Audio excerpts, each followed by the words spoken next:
Futebolaço, eu sou o Dieguinho. Bom, galera, tá entrando no ar a nossa primeira edição desta terça-feira, como sempre, com muitas informações para vocês.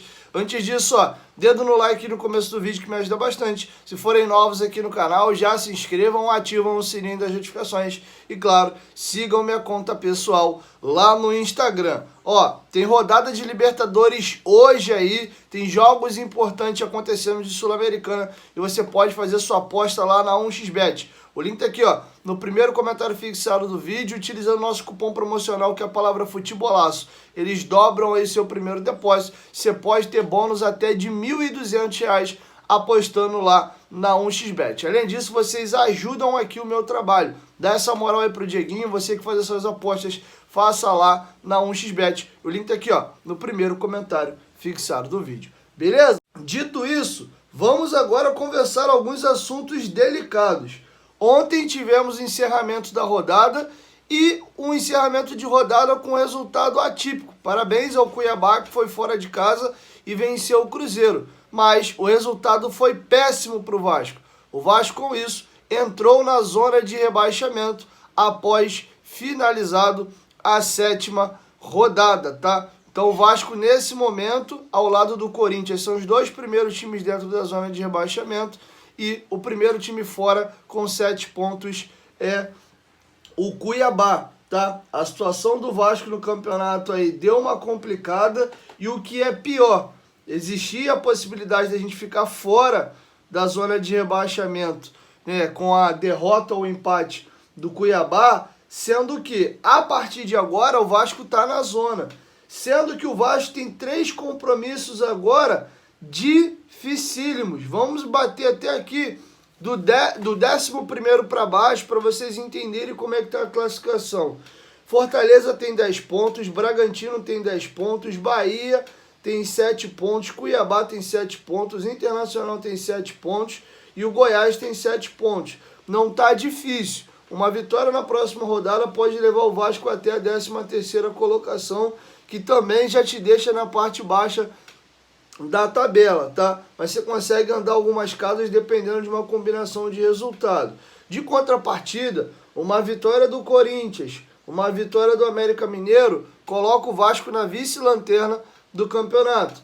E a lógica, pelo menos do sábado, é o Vasco perder para o Fortaleza no Castelão.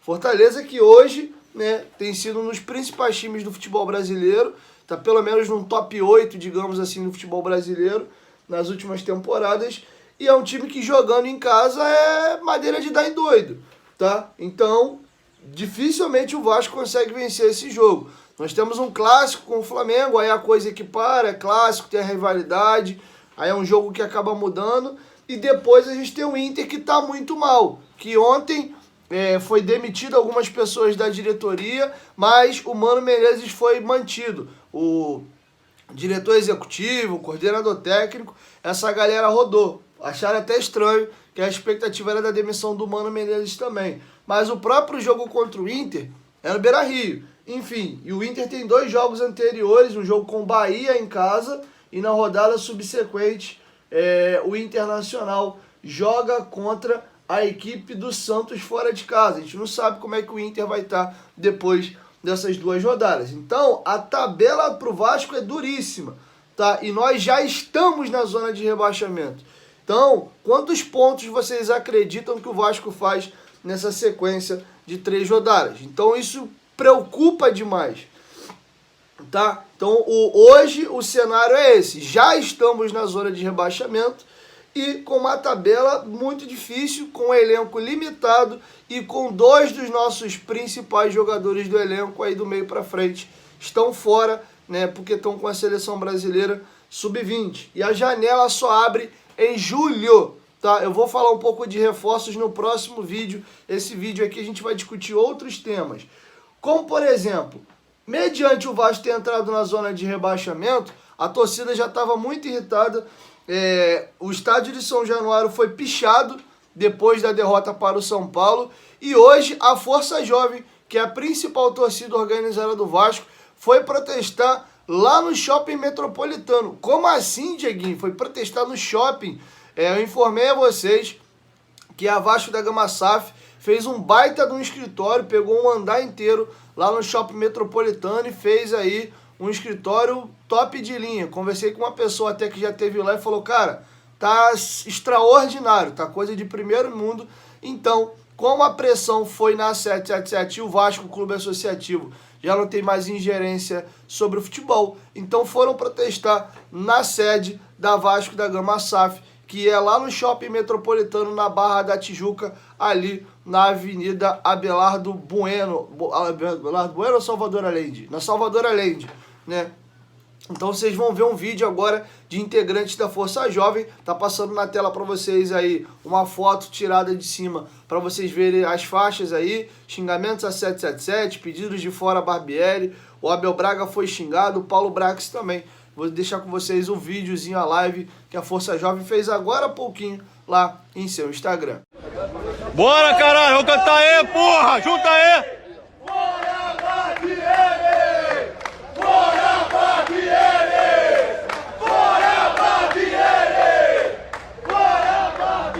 Bora, Luiz Melo, vai tomar no cu, porra! Ei, Luiz Melo, vai tomar no cu! Ei, Luiz Melo, vai tomar no cu! Ei, Luiz Melo, vai tomar no cu! Abel, vai se fuder! O nosso Vasco não precisa de você! Abel, vai se fuder! Porra! O Vasco não precisa de você! Essa merda aí, ó, os caras filho da puta aí fizeram, 77 desgraçada. Tomar no cu, rapaz. Vai se fuder, porra. Chega de enganação. Jogador! Oh, oh, oh, queremos jogador! Oh, oh, oh, queremos jogador! Oh, oh, oh, queremos jogador! De todos os amores que eu tive comigo! O Vasco é minha vida, minha história, meu primeiro amigo! Aí, ó, casinha nova deles. Quem não me conhece me pergunta por que eu te sei, porque eu te amo! Eu levo a cruz de volta no meu peito desde que eu nasci. E eu não paro, e eu não paro, não paro não. A cruz de malta, meu coração. Vasco da Gama, minha paixão, Vasco da Gama, religião. É só o começo dessa porra. Os caras causaram isso, agora vai ter que aumentar essa merda. Tomar no cu, diretoria incompetente do caralho. Vai se fuder. Chega de Série B, porra. Time de frouxo!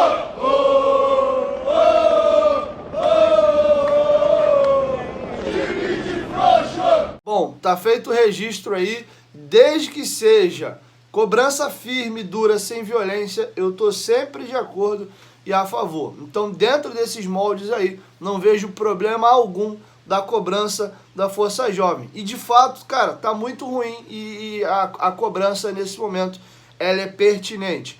Virando a chave, o protesto bateu muito na tecla de cobranças e xingamentos a 777 e, principalmente, ali a Paulo Brax e também ao Maurício Barbieri. O Vasco já informou na programação da semana, a imprensa, que quinta-feira teremos uma entrevista coletiva. Segundo apurou o companheiro Flávio Dias do canal Atenção Vascaínos, a tendência é que esteja nessa coletiva ou o Paulo Brax ou o Abel Braga. Talvez, quem sabe, ambos, beleza? Então o Barbieri nesse momento não deve vir a público. Até porque o Barbieri já deu entrevista coletiva demais e eu já falei que, na minha opinião, essa culpa é compartilhada.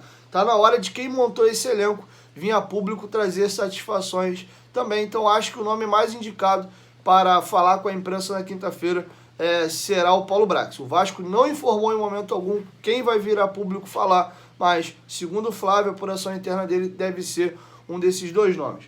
Para finalizar, por hora, Barbieri está pressionado dentro do Vasco, porém sem ameaça de demissão. Quem sabe, dependendo do jogo do final de semana ou dessa sequência de 3 jogos, isso possa mudar. Mas hoje, o Barbieri não corre risco de demissão internamente dentro do Vasco da Gama. Beleza? Então é isso, galera. Essa é a situação de momento que eu tenho para trazer para vocês. Quero ouvir vocês, deixa a opinião de vocês aqui embaixo nos comentários. De fato, o clima não tá legal e realmente a situação agora complicou. O Vasco teve jogos chaves aí para fazer a gordura e para estar tranquilo. Se o Vasco vence os 2 jogos em casa, Bahia e Santos, o Vasco estava muito bem no campeonato. Ele chegaria a 12 pontos e com 12 pontos estão equipes do 5º ao 8º lugar. Dependendo ali de saldo de gol, número de vitória, o Vasco poderia ser ou o 5º colocado do campeonato ou 9º. E com 12 pontos, você estaria a 3 pontos do vice-líder do campeonato, que é o Palmeiras, e a 1 ponto do Fluminense e do Atlético, que são o 3º e 4º colocado, respectivamente. O que está pesando demais nessa classificação do Vasco, por hora, são os jogos contra o Santos e contra o Bahia. 2 adversários do nosso nível ou inferior, dentro de São Januário, que nós não poderíamos deixar de ter faturado esses pontos. Tá? O jogo do São Paulo é fora de casa, por mais que o jogo não fosse para perder, mas eu nem vou jogar nessa conta que numa linha geral, Vasco e São Paulo no Morumbi já vai contando meio que com a derrota. Mas pelo jogo em si não era para ter perdido.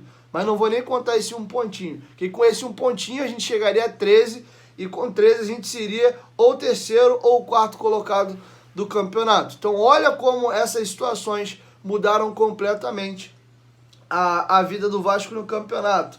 E por outro lado, né, o Vasco agora vai ter uma sequência de jogos mais difíceis. Seria uma gordura adquirida, talvez não para a gente continuar se mantendo lá em cima, mas para ter uma sequência talvez de jogos aí que a gente vai pontuar menos, e aí você vir aqui para 19º, 11º e se manter ali mais na meiuca da tabela, para daqui a pouco vir alguns jogos mais fáceis de novo, você vencer e dar uma subida e ficar boiando nessa faixa aí da tabela. Não foi competente nos jogos mais fáceis, agora vai ter que dar seu jeito e arrancar pontos aí em jogos considerados difíceis. Agora, ou é isso, ou é se afundar cada vez mais na zona de rebaixamento. A situação preocupa e tá esquisita. Beleza? Então é isso, galera. Assim a gente encerra aí a nossa primeira edição. Logo mais eu chego aí falando de mercado da bola. Tem novidades, mas eu preferi deixar para um próximo vídeo, tá? Esse vídeo aqui foi especificamente sobre a cobrança, a entrada do time na zona de rebaixamento